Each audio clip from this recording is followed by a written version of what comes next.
రంగారెడ్డి జిల్లా ఉప్పరిగూడ సొసైటీ ద్వారా 7,000 బస్తాలు యూరియా రైతులకు పంపిణీ చేయడం జరిగిందని పిఎస్సిఎస్ చైర్మన్ అన్నారు. రంగారెడ్డి జిల్లా ఉప్పరిగూడ ప్రాథమిక వ్యవసాయ సహకార సంఘం చైర్మన్ పాండు రంగారెడ్డి ఆధ్వర్యంలో పంపిణీ చేపట్టారు.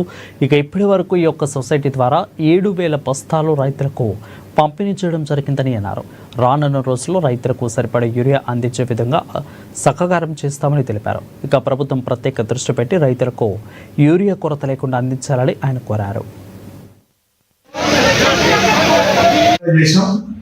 ఇంకా అవసరం ఉంది కాబట్టి గవర్నమెంట్ ఈ వారమే సీజన్ ఉంటుంది, ఆ నుంచి తగ్గిపోతుంది కాబట్టి తొందరగా, ఎందుకంటే గవర్నమెంట్ కూడా ఒక్కొక్క లోటు పంపకంలా రైతులు వచ్చిన ముందు వచ్చి మళ్ళీ ఆళ్ళు తీసుకోవద్దు, దగ్గర ఉండరు, దూరం ఉన్న వచ్చేవారికి అయిపోతుంది కాబట్టి పట్టినప్పుడల్లా 2 రోజులన్నా పంపితే మేము అందరు రైతులకు సమానంగా ఇవ్వగలుగుతాం.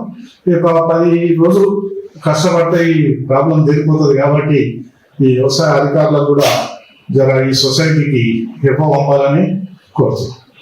ఇది వచ్చిన కానీ అందరికి పంపుతుంది, అక్కడ షార్టేజ్ ఉంది కాబట్టి మన ఈ సింధూరు నుంచి ఇక మన రామగుండంలో ఉత్పత్తి అవుతలేదు కాబట్టి కొంచెం ఇబ్బంది అయినా కానీ రైతులకు సకాలంలో అందించగలుగుతున్నాం.